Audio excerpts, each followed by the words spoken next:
The trial captivating a nation, on the scene to keep you informed at every turn. The defense brought up some inconsistencies with his testimony. The lies and the dishonesty in this case is overwhelming. With live updates and legal analysis. Set that up for me. Why? So the text messages between them kind of set up this argument that happened. It's to show that they weren't always lovey-dovey. He testified today that there was no fighting. They seemed normal, nothing was going on. Carrie, John's dead. NBC 10 News has the latest on the retrial of Karen Read.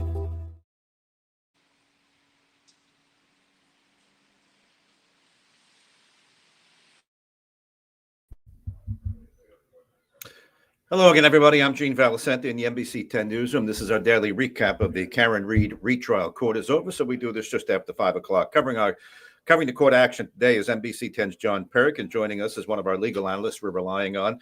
This time it's Morjieta Derisier, who's been on with us before. She's an attorney in private practice in Massachusetts. All right, the principal witness today was Sergeant Yuri Buchanan. He was on yesterday. He was the lead investigator at the scene. Let me go to you, Morjieta. Is he an Achilles heel because he was punished?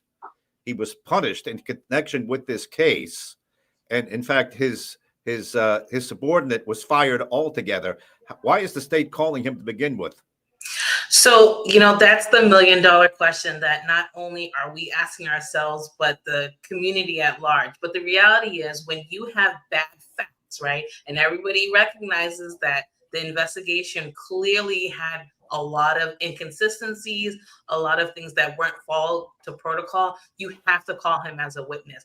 What I think is really interesting is how they're playing his testimony. If you recall his testimony yesterday, he used a lot of we in the scenario instead of saying I, because I presume that the prosecution is very fearful to call Trooper Proctor to the stand. So they're trying to weave in as much testimony as they can through Buchanan so they don't actually have to call him.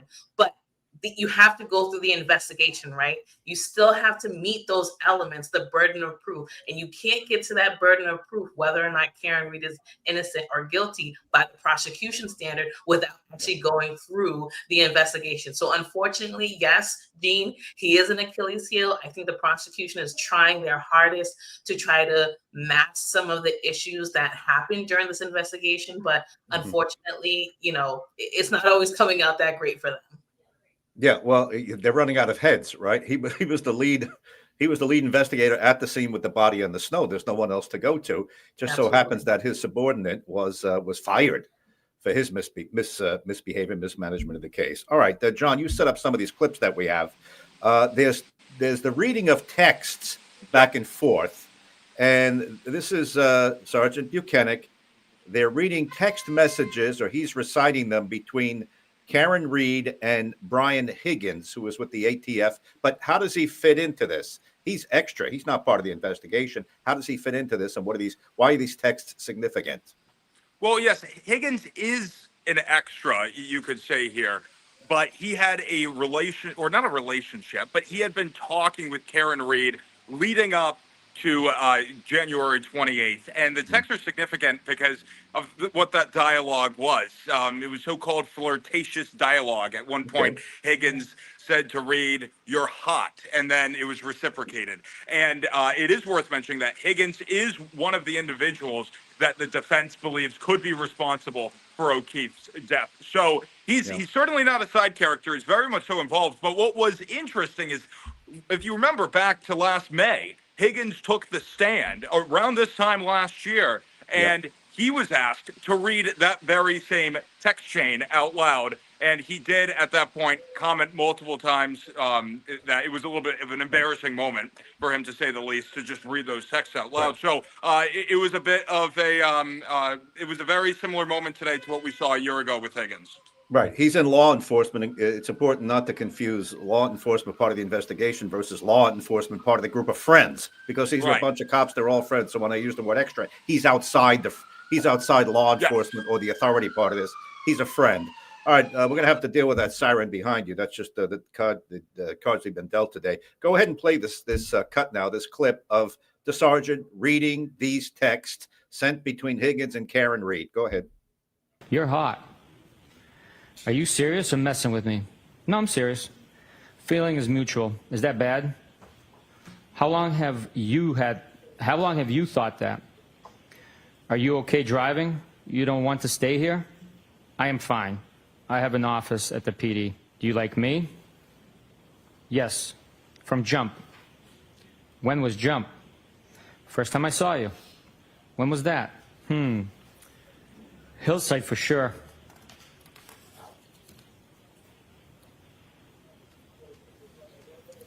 When were you interested?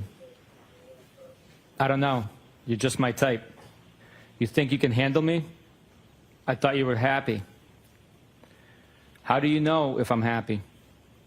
I just assumed.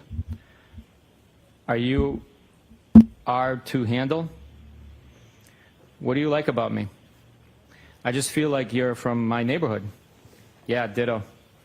And I think you're hot. Morjieta, what's the point of introducing this? To show that she had started to drift away from her boyfriend if she's interested in another man? What's the point? So remember that part of the elements that the Commonwealth has to prove is what we call a consciousness of guilt, right? A lot of these elements are going to require the jury to step into the mind of Karen Read and whether she intended to cause these bodily harms or not. And it's very early right now, but I would, put a lot of money down that she's not going to take the stand. So how else do you enter her mind but for playing clips that they've been playing in between witnesses and also reading the text messages showing that there's a supposed wedge between her and John O'Keefe at the time, that somehow points to her consciousness of guilt. But again, just because you're having a disagreement with your partner doesn't make you a so-called quote unquote murder, right? So Is it landing with the jury? We don't know. I would be hard pressed to see that if it is landing with the jury. The other thing is that unfortunately, when you have these cases, likability of the defendant is sometimes a huge factor in the jury's mind. It really shouldn't be. It should be just based upon the evidence, right? But sometimes jurors take a different position whether or not they like the defendant. So the prosecution here is also trying to weave in the fact that Karen Read supposedly is not this likable person who was trying to have an affair on her boyfriend. So that's really why they're trying to introduce it. We'll see whether or not if it's effective or not. Even in matters of life and death and murder trials, there are lighter moments. One came today with the reading of a certain text message. Let's go ahead and roll cut one, and then you could frame it up for us, John. Go ahead and roll cut one. We're trying to make this easier for everybody to either read or listen to or look at. So we're just going to take a minute. We think that we have this document here. And also to make it a little bit easier for everybody, Sergeant Buchanan, you do not have to describe the emojis. You don't have to say anything about what the pictures are. And you don't have to say the punctuation now that we'll be able to have it. But you are being asked to read which text is from whom. Maybe if we agree upon the color, you won't have to say that. Can there be an agreement with that, counsel? We can do that.